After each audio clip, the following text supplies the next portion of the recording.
صحیح بخاری کے اندر موجود ہے کتاب الجنائز حدیث نمبر 1240، راوی ہیں مشہور صحابی حضرت سیدنا ابو ہریرہ رضی اللہ تعالی عنہ۔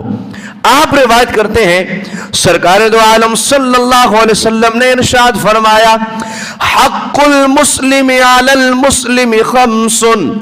سرکار دو عالم صلی اللہ علیہ وسلم نے ارشاد فرمایا میرے غلاموں یہ بات یاد رکھنا، ایک مسلمان کا دوسرے مسلمان پر حق ہے خمس، 5 چیزوں میں، 5 حقوق نبی کریم علیہ السلام نے بیان فرمائے۔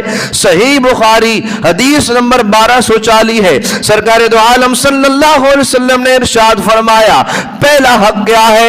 رد السلام وعیادت المرید واتباع الجنائز وایجاب الدعوہ وتشمیت العاطس۔ نبی کریم صلی اللہ علیہ وسلم نے ارشاد فرمایا ایک مسلمان کا دوسرے مسلمان پر حق ہے 5 چیزوں میں۔ کتنی چیزوں میں؟ 5 چیزوں میں۔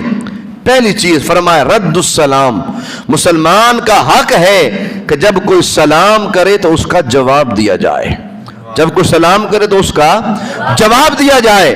وعیادت المریض، اور جب کوئی بیمار ہو جائے اس بیمار کی بیمار پرسی کی جائے، تیمارداری کی جائے، عیادت کی جائے۔ اور سرکار دو عالم صلی اللہ تعالی علیہ وسلم نے ارشاد فرمایا کہ مسلمان کا اپنے مسلمان بھائی پر حق ہے واتباع الجنائز، کہ بندہ اپنے مسلمان بھائی کے جنازے میں شریک ہو، اپنے مسلمان بھائی کے جنازے میں شریک ہو۔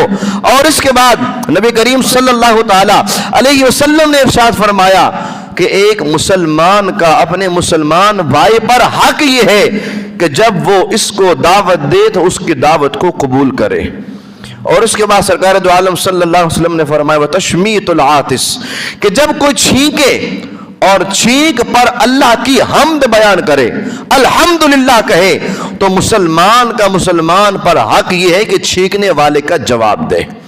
اب یہ روایت ہمارے لیے درس بھی ہے، سبق بھی ہے۔ اس روایت کے اندر نبی کریم صلی اللہ علیہ وسلم نے 5 حقوق بیان کیے۔